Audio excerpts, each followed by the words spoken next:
Yes, hello and welcome to a live podcast. My name is Vanda, and today I'm speaking again. It's the third time to Vanda Pokecz. Vanda is team lead and lead SEO lead at Ladenzeile, one of the top 10 e-commerce brands in Germany. We are sitting live at the British Academy of Film and Television Arts, so at the BAFTA, where the British Oscars are being handed over to spectacular new movies, directors, and also authors. And we are sitting here because you are speaking at the Botify Connect event. You have been just participating in the panel, and I thought it's a good idea to talk to you because I know your history, and I know that you just transitioned. Like you made a lot of transitions. Actually, every podcast that we already recorded was about your transition, and now it's the third transition that you do as from a manager to a team lead or managing people. And I want to get some insights from you, what it did for you, like what kind of challenges did you face and what you learned from it. So welcome, Vanda. Thank you. Hey, Björn. Nice to see you again after a few months in person. And I think it's actually a very nice occasion because for the first podcast that we did together, we talked about getting into SEO. And now we are for the third time talking about getting into leadership within SEO. So looking forward to this. I think again, I think you have like an incredible career behind you now. I mean, between the first podcast and this podcast might be 2 years. Within these 2 years, you have been developing from a SEO that was purely focusing on link building to a role within product. Became also interims-wise a product owner. You got your hands dirty into product management, and now you lead actually a team within product management. And besides of that, you also making your ways to be an international speaker. That's why you're also here today. You just recently spoke also at Brighton and SMX, which is most probably the biggest conferences, search conferences in Europe. So how has it been for you the last 2 years? Sounds like a lot has happened for you. Would you have been thinking about it 2 years ago that we now sit here and everything has happened in between? No, I couldn't have imagined, honestly. I mean, I was always a little bit interested, in speaking, and then especially always had, I mean, not always, but for the past 2-3 years for sure, started developing an interest in, leading a team and leading a team also within Ladenzeile or outside. And it's just a little bit surreal now. Like I'm just, as you said, off a panel at Botify Connect, and it's so surreal after all these conferences and really now for the past 3-4 months being in this leadership role, how much can change in such a relatively short period of time. And it really feels like a bit of an acceleration in the past years. We need to keep in mind that I've only been in the sort of professional working world for 4.5 years or so. So it's been a lot, but it's been good. I mean, I know that you have been preparing yourself also for this managerial role, but is it something that you think it's completely different from the work that you have done before, or is it just like an add up on something that you now can accelerate from your vision and ideas? It's something that I'm still honestly figuring out and figuring it out in a way that letting go of, in a way, also control over day-to-day tasks and, truly giving that trust, building a team who you can trust. That's the goal of every leader, I think. But I am definitely in this transition period where I still do, I still have my own projects. I still jump in, when there's need for someone else for an analysis or to brainstorm, etc. But now there are also these new tasks and really trying to, create a vision, making sure that we have a good overview, a good strategy, which obviously we had a good baseline for that. So I'm lucky in that I'm moving into this leadership position within a company where I have been working for the past, 4 years by then. So that's obviously makes things a little bit easier. But yes, as said, I'm still kind of testing the waters and planning to really leave the day-to-day, to the team and kind of really focus also on driving that vision. Even though that I know that you wanted to get into this manager role, is there anything where you would say, okay, this I would like to have been knowing before, actually, which completely surprises you, or you wouldn't have even thought of? I think the thing is that, like, how much work actually goes into also making sure that your team feels good, etc., and at the same time not overdoing it. It's very hard for me at the moment still to be that lead who can make the decision and who can kind of also point out the negative things in obviously a more positive way, but to deal with any feedback that is not so positive, and to provide that feedback obviously always from a building up people perspective. I mean, I wouldn't say I didn't expect it. I just didn't expect it to be so difficult to switch the mindset, especially that I became team lead from a team which I was part of already beforehand. So making this kind of switch and finding your role as a lead and what kind of leader you want to be is a little bit more challenging, but also, of course, exciting than I expected. Yeah, I mean, not even being part of the team before, some of your team members now also were kind of a lead position before you. And I think that's a very special circumstance and a very hard circumstance to manage.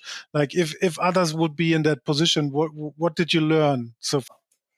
Yeah, well, first of all, I had a lot of fear because of that, on how will the team take it, and so on. As you said, that two of my team members actually been in leadership positions before, but I was lucky enough. So I would say, don't build up unnecessary worry and fear in yourself before you even jumped into that role.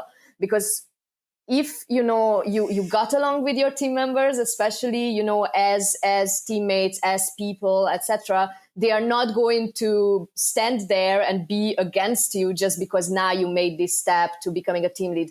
And I think what's important to understand and communicate to your team, that in my case, for example, they are all seniors. They have actually more years of experience than I do. I am not at least that's how I look at it. I am not in a more senior position or whatever they are. I don't look at them as more junior than me. It is just a different role with different responsibilities. And we need to find a way, of course, to work together as a team so that we can reach our goals. Yeah, for a leader, like also from my perspective, being in leadership roles in several years now, so sometimes you just start to copy paste what you learn from other leaders and stuff like that, and then there's a point where you develop like kind of your own way of run meetings, your own way to run, I don't know, one-on-ones and stuff. Is there already something that you make different than all your leaders before, for example, where you said, okay, this is something that I actually wanted my leader also to change all the time, and now I'm doing it because I have it. It's in my own hands. I think I'm a little bit too early for that in this experience. I'm more like experimenting at the moment, to be honest. So I started doing things, for example, actually documenting jour fixes, just in a private one-on-one Confluence page or something like that, documenting the one-on-ones just so that we are all clear on what are the expectations that maybe we discussed against each other, etc. I have to say, it actually doesn't go so well because most of the jour fixes are so really, like, I started it the first few times, and then in most of our jour fixes or one-on-ones or whatever you want to call it, it just becomes, a conversation. We know each other for years now, and it becomes a conversation, and it's nice to note down, things, anything that we actually action points we agreed on, but it doesn't necessarily need to be in a formal setting. At least in our case, at the end, I'm kind of, it just doesn't work, so, but I'm really like experimenting with things like that at the moment. And what I really want to build in is a little bit more structure, while at the same time still keeping the flexibility that I know that my team really loves.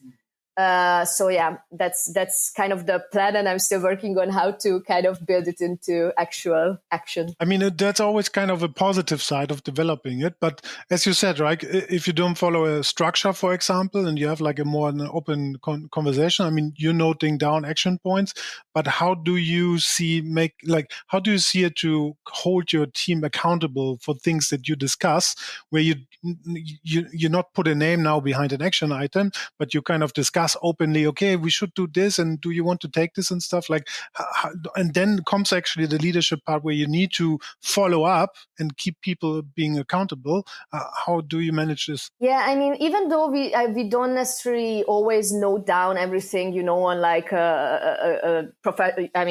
strict documentation, we do work with tickets, obviously, which means that at the end of the day, together as a team in our refinements, etc., we do assign a ticket to a name, so we know who is on top of a topic.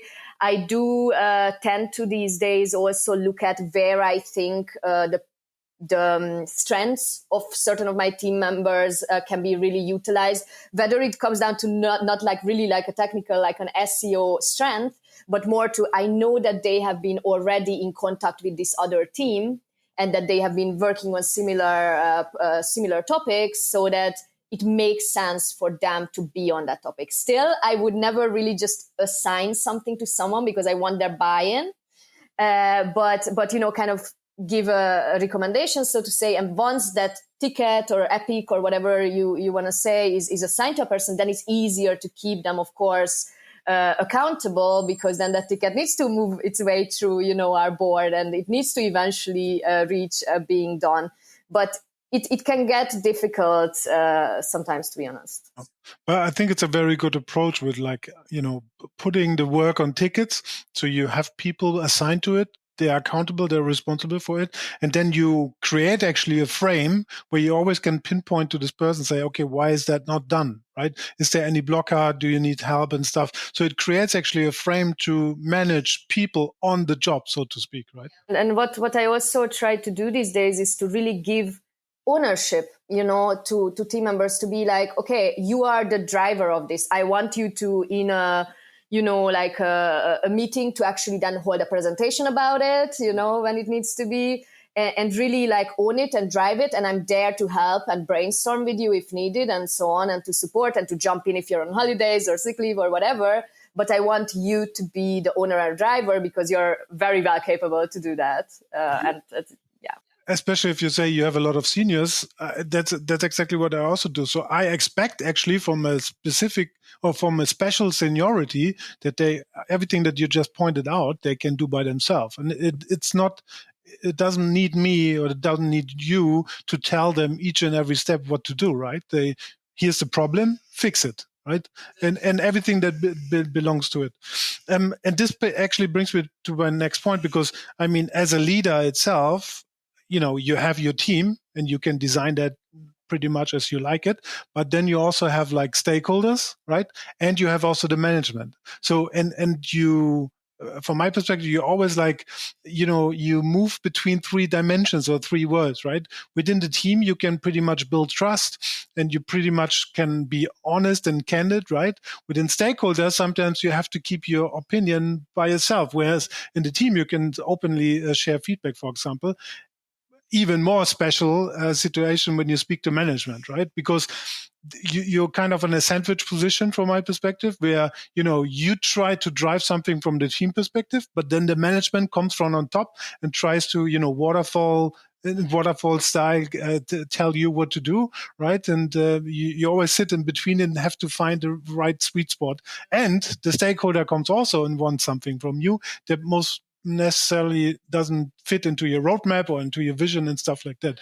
How do you handle this as a young leader, so to speak? Yes, the nice good old politics. I have to change that. Since you left, since I took over the leadership of the team, in general, a lot has changed in the company, which means that we are trying to actually be a little bit less hierarchical and really make sure that everybody in the team, especially in the leadership team, from like mid-level management, is really like taking the ownership, which makes things a little bit simpler, but it's very difficult, especially because within the team, we do have this trust and we do talk about a lot of things, but we have a very good understanding that is within this circle of trust, and we are professionals. We are, respect our colleagues. And once we have an aligned opinion, that is what we are taking outside of the team. So that works well. When it comes to the other side, has been a bit I was fearing this, let's put it this way, before I got into this role, because I am the type of person who just speaks a lot, and likes to speak and likes to be honest and very much respect and look up to my colleagues. So I was fearing, like, as a leader, there will be things that I cannot share with my team, or at least I cannot share the whole story, or not yet. There's just going to, because as much as my team is, in this case, the SEO team, my team is also the leadership team. I am a player in a number of teams. So how do you bring all this together? I was fearing this. So far, so good. I've been very transparent with my team that I will be, because I know that we've been used to also from you a lot of transparency, as much as you could give, I guess, that I will do the same, but there will be things that I might not be able to share. And they seem to understand that, obviously very smart people. So that's not really an issue for now. In the very beginning of my career, I was eating myself from the inside when I knew there was kind of layoffs happening, when I knew there was kind of restructuring happening, right? And, you've already built kind of a trust situation within your team, but you're not allowed to share, right? And they have already kind of feelings, and they ask you, hey, is there something going on? And you have to lie to them, right? Even though you would say, I can't say anything, then they know, okay, it's true, right? So it's a very tricky situation. In the very beginning, it was so hard for me, but of course, over the years, you kind of manage the feeling with it, right? And but for me in the beginning, it was one of the hardest parts.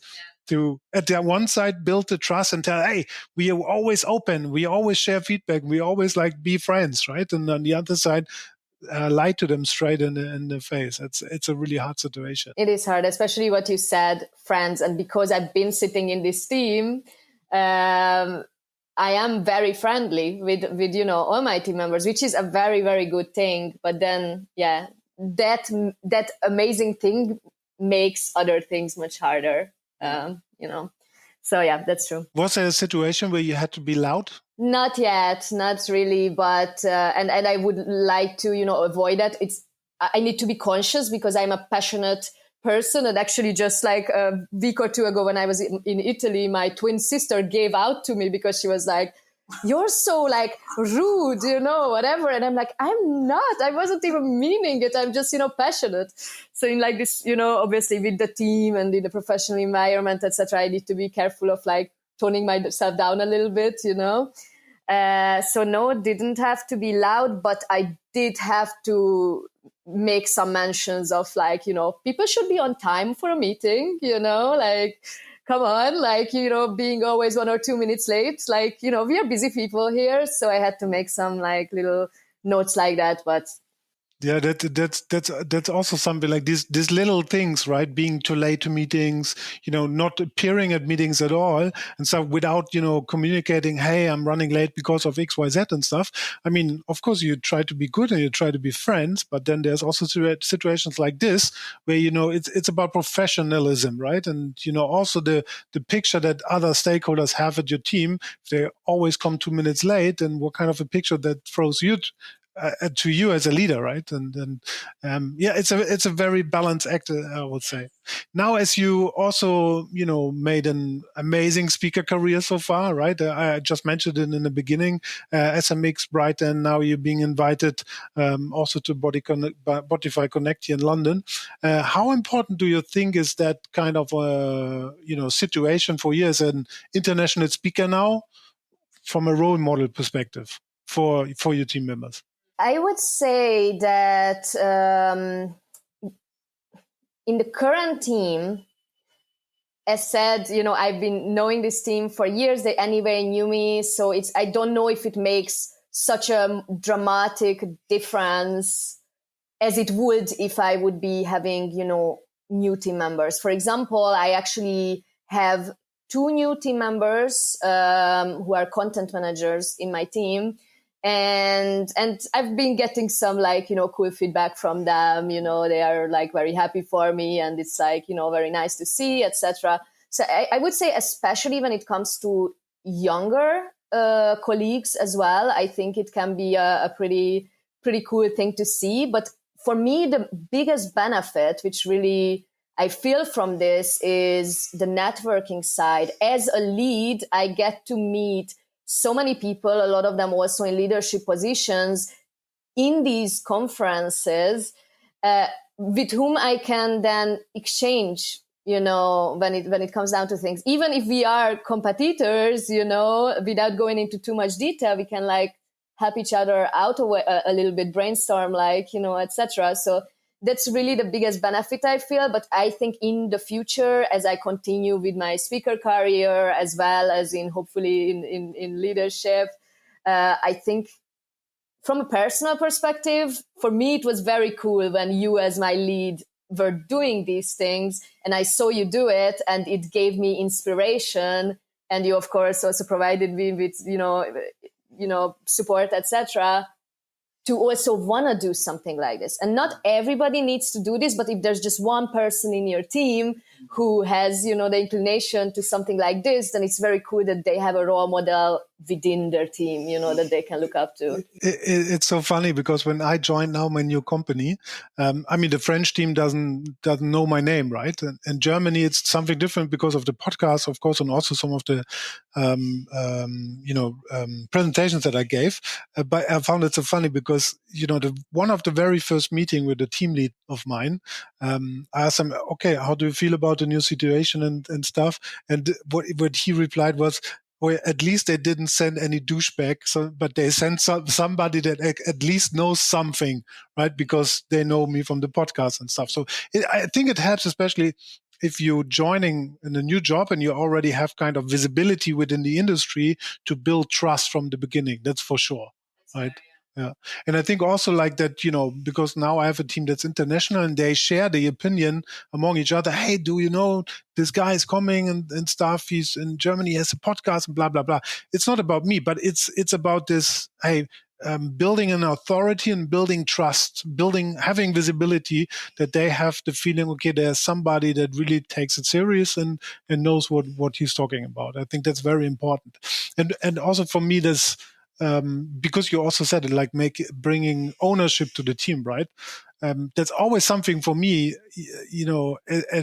as long as you have a sense of ownership and you have the passion to drive it, people will always be looking up to you and will be inspired by the passion and by the drive that you have. And I think that's something that you also share, definitely. But maybe this one as a last question, because, most probably a lot of people looking into transitioning to a managerial role. And I have a strong belief that not every person is made for it, right? What do you think does a person have to have in order to become a good leader? First of all, I would say that not everybody has to be a leader in the traditional sense of you have a title of a leader. That's not what makes up a leader. Anybody can get a title by whatever means. So I think what's needed is, first of all, you do need a certain level of really experience. So I think it doesn't mean that you can only become a leader after you've worked for 10 years and, but you need to be, as fast as you build that up, doesn't matter, but you need to know what you are doing. And build up that trust already before you get into a leadership with your stakeholders, with your team members, and so on. And beyond that, I think you need a lot of empathy, a lot of patience, and you need to be, as cliche as that is, a good communicator. But what does that mean? Not just okay, you can, speak fast enough, but you need to be able to listen, which I'm working on still, active listening, but you need to be able to also change your language to your audience, stakeholders, management, your team.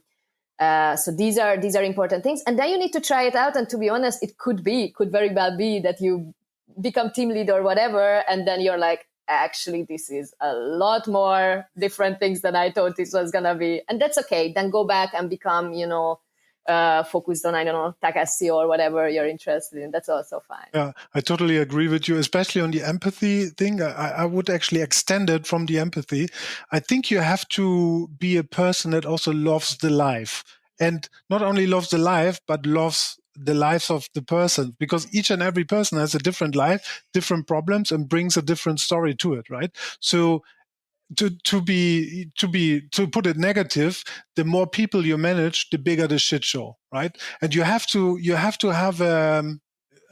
to be okay with dealing all of this, right? My mom got sick, and hey, my dog is sick. Hey, I can't come to work because of XY. Like, very simple reasons, but for them it's very important, right? And it's not only empathy but it's also like, understanding people and loving the different ways people act and people think and people work without judging it too much. I think that if you manage this well, then I think everybody's kind of, kept in the same frame, in your leadership framework, so to speak. Anyways, it was nice talking to you, and it's the third podcast. Maybe you make a fourth in somewhat time when you make your next transition. Probably you will be my transition podcast guest. And thanks for joining, and thanks for listening.